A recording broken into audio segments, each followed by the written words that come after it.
Today we're talking about the top 20 cards to unlock for free in the token shop because Pool 3 incomplete players get an opportunity once a month to pick a card that's rotating through to unlock for free, allowing you to focus your hard-earned collector's tokens on Series 4 and 5 cards. So let's talk about the top 20. Let's get started. The first one we need to talk about is Aero. Now, Aero actually got buffed theoretically from 5.7 to 5.8, but then got its ability completely neutered, which it was one of the best cards in the game, without question. Now it's in my top 20, but just barely. And the reason why is because it only moves the last card played to this location. Now, the reason why Aero even makes this list is because the effect is still incredibly disruptive and powerful, especially in conjunction with a turn 5 Wave. Wave is a card that basically, for most opponents, forces them to play only a singular card. In most decks you create, like this one here in the example I provide, you're going to be using Wave on turn 5. You're going to conserve the 2 power. That allows you to play both SheHulk and Aero together, or even, if you don't want to play Aero, you can play Dr. Doom too. But the advantage of playing SheHulk and Aero in conjunction with one another is it uses that 6 energy that you have. Your opponent can only play one card under most conditions. The result is that one card, it's basically the old Aero effect, because they're only playing one card, so you force it to one location, you trade probably effectively as a 5/8, and you get to allow your SheHulk to win another location, usually winning you the game. So that's why Aero is still powerful, because of the effectiveness of Wave, who, spoiler alert, is going to show up later in the list. Wave is such a good card that it enables the new nerf to Aero. So Aero still remains viable despite the changes. Another thing that's worth noting here is I think that Mr. Negative at 19 is a really good card. Now, this could have been higher, honestly, in different metas. The negative style decks do not have the current highest win rate. However, Mr. Negative is a very fun deck to play with incredible miracle turns on turn 6 and 7. And it's one of those cards that just activates an entire new archetype. When you unlock Mr. Negative, you unlock a whole new style of gameplay, a whole new deck archetype, and that's why it has value. The change to Zabu, making it a 2 cost that reduces 4 costs by 1, is actually a huge benefit, because with Mr. Negative, you now have Zabu and Psylocke capable of ramping out negative on turn 3, which is a huge advantage because it gives you additional turns to draw your negative cards, which are incredibly valuable. You also have Iron Mans and Mystiques that really benefit from the Mr. Negative, because that 0/5 Iron Man, that's an amazing effect that's doing a lot of work. You also have Magic, who's great with Mr. Negative, because by extending the turn an additional, by extending the game, an additional turn, what it allows you to do is draw an additional negative card, and your opponent's deck's probably not designed to take advantage of that extra turn, but yours is. So Mr. Negative is a really unique card that provides you with a whole new opportunity to play. However, right now, as the meta stands, it's not as relevant as it could be. However, that can change at any time with a new introduction of a new card, because Mr. Negative is that impactful on the overall metagame of Marvel Snap. And then we have Red Skull. Red Skull is an extremely powerful card with very high upside, and has been adjusted to kind of maintain that upside a little bit while reducing the downside ever so slightly. The interesting thing about Red Skull is it's very tied to Shuri. There's obviously a lot of synergy with Shuri. However, the major risk you have with using Red Skull as your free unlock is that Shuri is likely to get adjusted still. It's by far, as recording, the top meta deck. And so it's very likely that Red Skull might take some damage by accident, right? What's that called? Collateral damage, right? Just because it has to deal with this Shuri slightly. And they did take some heat off of Red Skull. It used to be a 5.15, now it's a 5.13. The ongoing has been kind of made better. It used to be +2, now it's only +1. So, they have adjusted the power level slightly, but expect some further changes coming. It obviously synergizes very well with Armor and Enchantress, and Zero is a great option as well to get rid of that negative value while providing the extra strength. And then we got Juggernaut, who's by far one of my favorite cards in the game, coming in at 17. I believe it's one of the most slept on cards in Marvel Snap. Its potential as a turn 4 follow-up to Storm is absolutely ridiculous, and it's also a fantastic closer. No one expects Juggernaut on turn 6. It just doesn't happen. People don't expect it. It takes them by surprise, and the result of that is you're often forcing people into losing positions. It's almost like a opposite of Aero, right? You basically force them out of this lane, and the only disadvantage is if you have something like a Storm, for instance, which, in one respect is a great synergy card card. You storm a location on 3, you Juggernaut on turn 4, they just can't play there, right? And you win that location.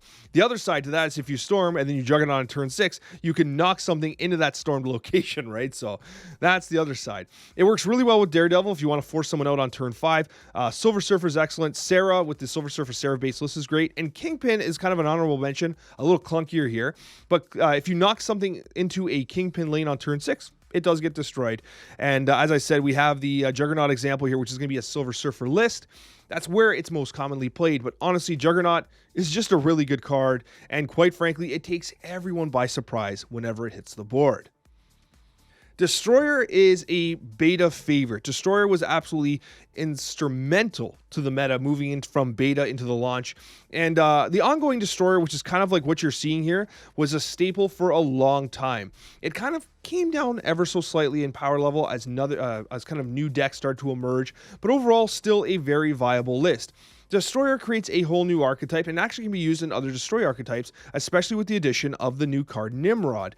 You have Professor X and Armor with Synergize Well, which basically prevent anything within those effects from being destroyed by Destroyer. And of course you have Cosmo, which prevents Destroyer from destroying your board. So you just get a 6/15, which is pretty damn solid, right? So Destroyer is a very interesting card, and it also has increasing synergy with like cards that perhaps are coming in the future. Anytime there are destroy-based cards or cards that like to be destroyed, Destroyer is there.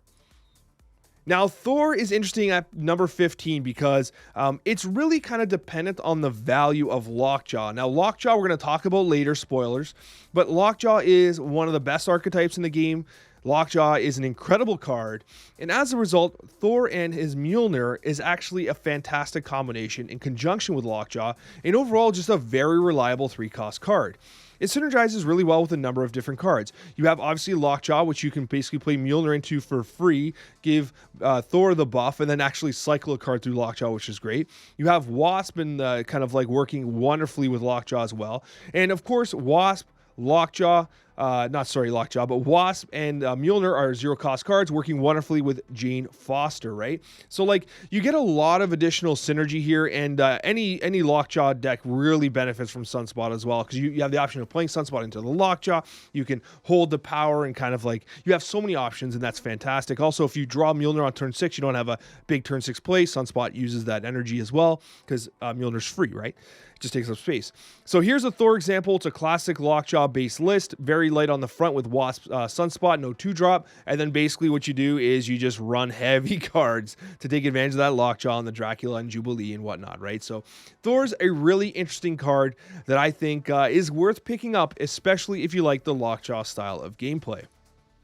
Now, this one I know is going to be higher on my list than on most, but I do think that Agent Coulson is truly a fantastic card. I love Agent Coulson. We have a new Conquest mode coming out in the near future, which is basically like battle mode, except like kind of like a competitive version of it. And what's amazing about that is that Agent Coulson really shines in battle mode because it provides you not only with a good card at 3/4, but it gives you a reliable curve at 4 and 5. And your opponent can't predict what's happening. Like your opponent can't reliably play around what your deck is if you're playing stuff like Agent Coulson, right? Natural synergy with Quinjet really works well in Devil Dinosaur based decks. Zabu's great because you're pulling a 4-cost guaranteed. And of course, Sera allows you to miracle those cards out. A good Agent Coulson example is anything with Devil Dinosaur. Devil Dinosaur loves it. If you have Devil Dinosaur Quinjet, then you're laughing yourself to the bank because Agent Coulson's one of those cards that you cannot sleep on. It's a ton of fun to play, and at first glance, it doesn't seem like it's as good as it is, but especially in battle mode, this is an absolute sunshine card that is just amazing. I love it. Agent Coulson is one of my favorite cards in the game, and it lands 14 on my personal list here. Coming into 13, and this one could have been higher depending on the meta. The current meta has Dracula at 13. Now, in the future, I can see this drifting higher because I do think it's one of the best cards in the game as a general, like, just card.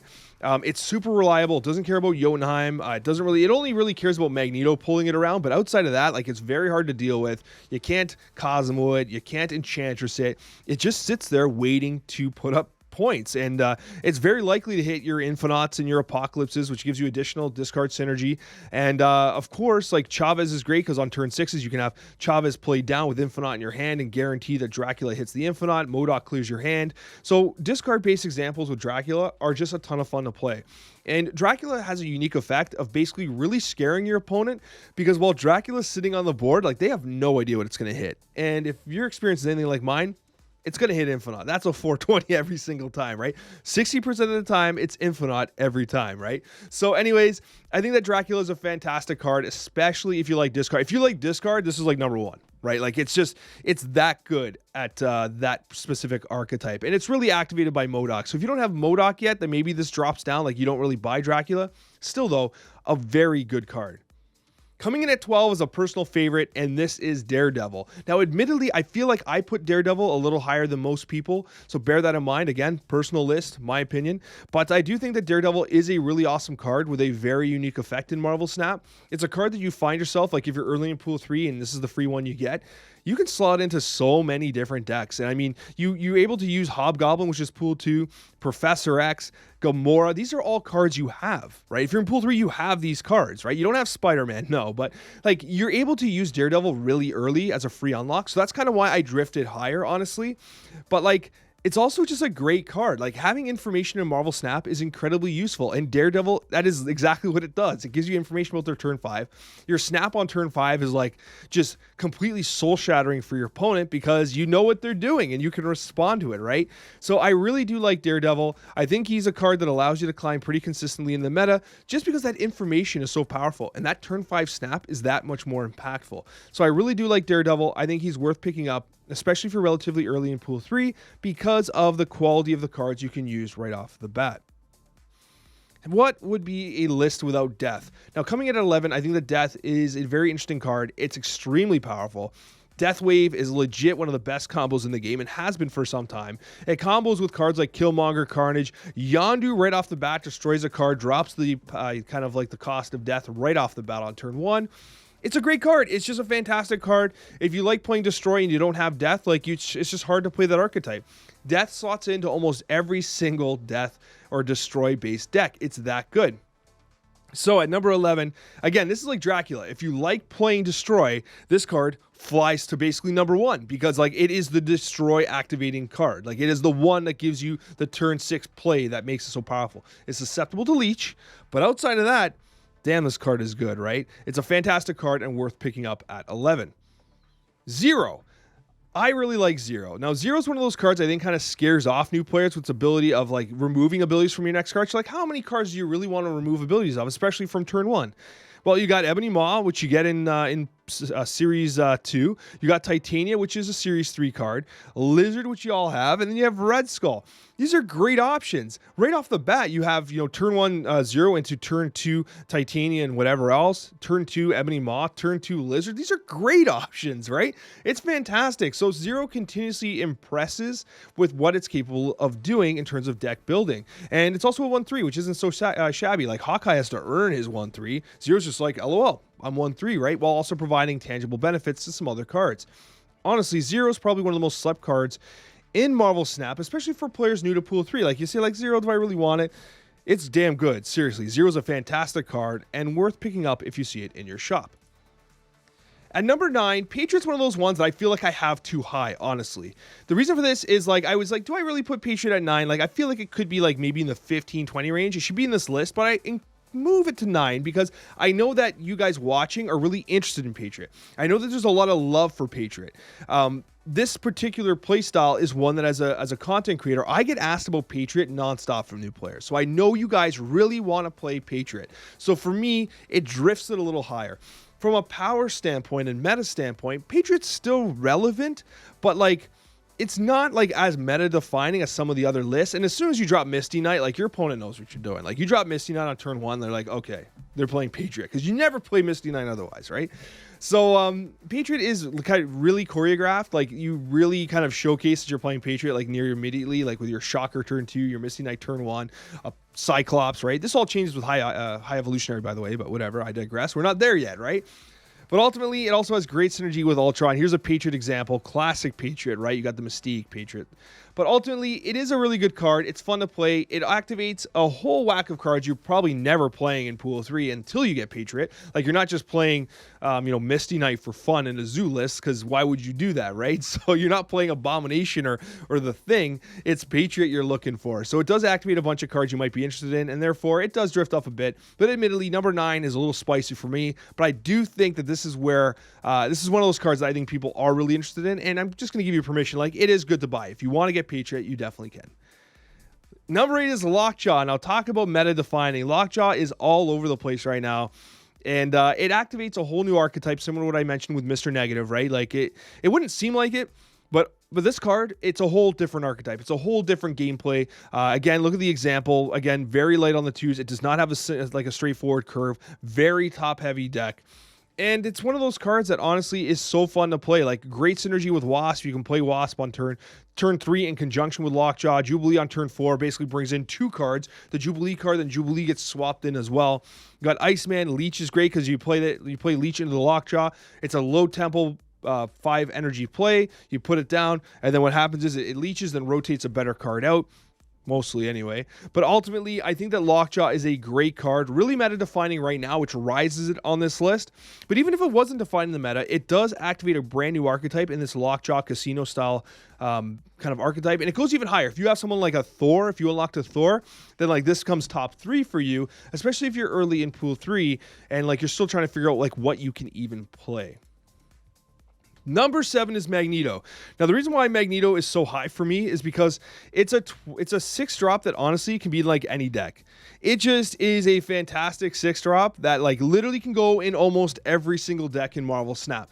And the reason for this is because not only is it 12 power, which outshines, basically matches the Hulk currently, but its effect of moving all 3 and 4 cost cards the opposition has to the location is wild, because you have a turn 6 play that impacts multiple lanes at once. The Hulk can't do that. The Hulk just says, I'm a big stat stick in one lane. Magneto says, I'm messing up everything, right? Which is significant. So Magneto is a very good card. You can get out early with Wave. You can get it from Lockjaw and Jubilee. And then naturally, the most important combo, I won't say important, but the one that people dream the most of is Kingpin. Because what you're able to do is you play Kingpin on turn 3 and on turn 6. Anything you drag into that Kingpin location, well, GG. You're done. Kingpin gives you the big old smackaroonie. So disrupting the enemy board state is extremely valuable for Magneto, and it's honestly one of those cards you can have in Marvel Snap, like in almost any deck. So it's definitely worth the free unlock. Number 6 is Mystique. Now, Mystique is the ultimate combo enabler. It works wonderfully with Devil Dino, with Darkhawk, Iron Man, Patriot, and the list goes on. Any ongoing card that wants to be duplicated gets duplicated by Mystique. It isn't on reveal, please note that, right? Which a lot of people forget. You're playing all these ongoing cards, you're throwing it on top of Cosmo, you don't care. Mystique cares about Cosmo, so please remember that. But ultimately, like, multiplying a Iron Man effect is game-winning. Patriot's game winning. Getting a second Devil Dinosaur -3 power is awesome. Darkhawk is a 4/0. You copy that effect, it's like a free Darkhawk basically. It's wild what Mystique can do. So if you have a lot of these other pieces, like if you happen to unlock Darkhawk, or if you unlock Patriot or something like that, and you're just waiting for Mystique, this card activates so much. It's definitely worth picking up, especially for free. Sera is one of my favorite cards to close out games with. Coming out on turn 5, Sera's insane. Sera's absolutely insane. When you have cards like Magic, specifically the Limbo, when you get a free Limbo, it feels great. Magic and Sera can feel a little awkward because obviously you have the turn 5 Magic with turn 5 Sera. What do you even do? But at the end of the day, if you're playing a Mr. Negative deck, you have 2 options. You can play Magic on turn 5, extend the game by 1 turn, or you can play Sera on turn 5 and basically make sure that you can play your entire hand, essentially, right? So there's a lot of synergy with Silver Surfer. It's fantastic. Bishop allowing you to play multiple cards down. Angela gets value.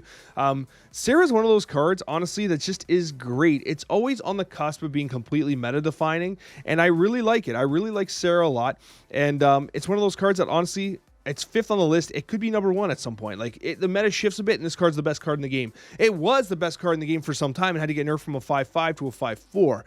But I do think that Sera is definitely worth picking up. It is a great card, and it'll always serve you well, and honestly, it has a very unique effect in Marvel Snap.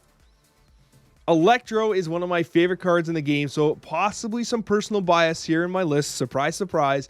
Coming in at 4, it is high, I admit, but I think that Electro enables the ramp style list in a beautiful way. I love ramp lists. You enable Galactus if you have it. Doctor Doom Odin is just so spicy. Doom on 5, Odin on 6, it's beautiful. You have Leech, which is great as well because Leech comes out on turn 4, dismantling your opponent's hand, which I know everyone hates, but them's the rules, right? You got Electro turn 4, you can Leech, it's great. Sandman works great. Hobgoblin works great. Like, honestly, like, just getting Electro on turn 3 is basically a snap condition. If you can play Electro on turn 3, you're pretty much able to snap because the only disadvantage you have is not pulling it on turn 3, right? And you kind of have Wave here as a backup plan if you don't pull the Electro because, you know, RNG is RNG. But I do love Electro. It does a very unique thing in the game. Giving you that extra cheating energy, that +1, I think is very meaningful. It gives you a whole new archetype to experiment with. And honestly, when the meta gets rough like it did with the kind of Leech heydays of Lockjaw Thanos, like Electro into turn 4 Leech gave you like something to kind of like fall back on. It gave you an attack strategy for the other Leeches that are trying to get you, right? So I think that Electro is definitely worth picking up, especially if you're looking for kind of a card that gives you a lot of viability, a brand new archetype to play with, but most importantly, if you like dropping huge big cards nice and early. And then we got Wave. Now Wave is truly remarkable because it's legit one of the best cards in the game that I think has been dodging nerfs like for the last couple months because it has enabled some insane combos, specifically with Death. And then you got Aero, and then you got SheHulk, and of course Odin's fantastic too. The thing I love about SheHulk is that on turn 5, when you play Wave, you're playing a 3 cost on 5, so you are giving up some tempo. But when you save that 2 energy, SheHulk becomes a 2 cost on turn 4, allowing you to play SheHulk in conjunction with additional cards like Aero.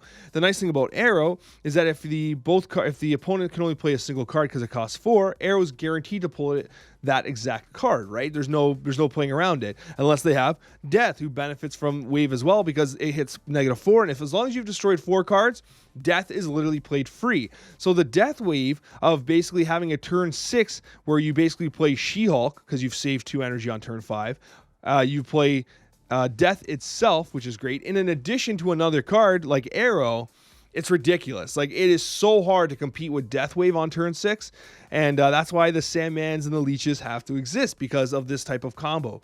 Wave enables so many different combos for you. It's truly a remarkable card, and definitely, absolutely worth taking for free if it rolls through your token shop. Coming in at 2 is a card I feel like I've talked about a lot, and that's SheHulk. SheHulk is insane, especially with Wave. So if you have Wave, this is like an auto purchase, #1, you got to have it.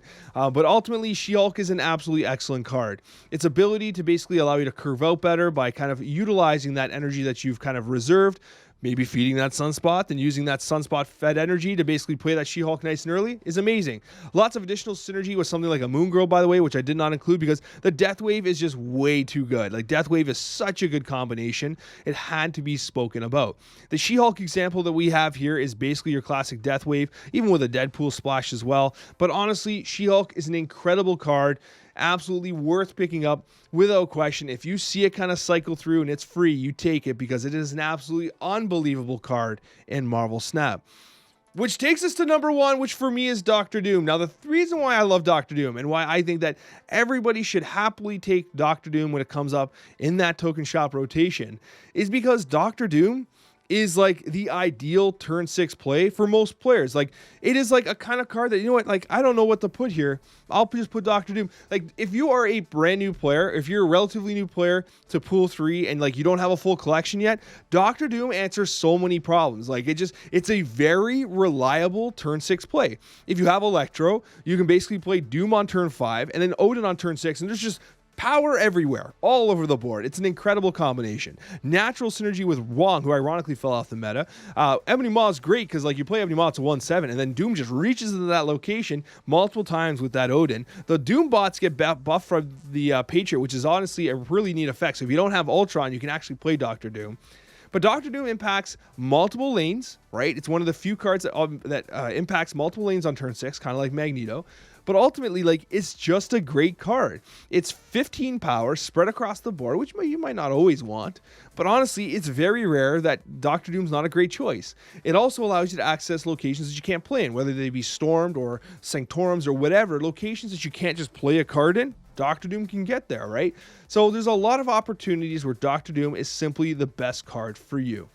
And with that being said, guys, I'd love to hear what your favorite unlocks are in the comments, what your personal top 10 is or top 20, whatever you want. I'd love to hear your thoughts on what cards you are aiming for to unlock in Marvel Snap. And I've got another video for you, and I hope you check it out. Thanks for watching, guys. Smash that like button to support the series. I appreciate it so much, and we'll see you in the next Marvel Snap video.